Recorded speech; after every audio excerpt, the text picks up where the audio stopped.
چیز کو آپ امیجن کر سکتے ہیں، لیکن اللہ کی جو یہ کوالٹی ہے کہ وہ ہمیشہ سے ہے، کبھی کوئی وقت ایسا نہیں تھا کہ وہ نہیں تھا.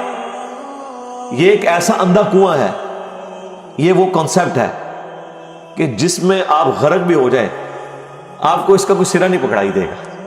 ٹھیک ہے، اور یہ اللہ کی ایسی کوالٹی ہے.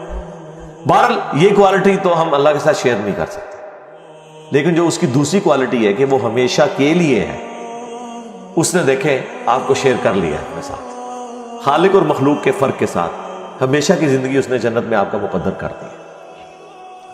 یعنی وہ کوالٹی تو شیئر نہیں ہو سکتی کہ ہمیشہ سے ہو، لیکن ہمیشہ کے لیے ہو، یہ اس نے آپ کو دے دی. دیکھیں یہ وہ کنسپٹ ہے جس کے بعد آپ اللہ سے محبت کریں کہ دیکھیں وہ اکیلا تھا، اس نے اپنے ساتھ آپ کو شریک کر لیا، اس اعتبار سے کہ خالق اور مخلوق کا فرق تو ہے.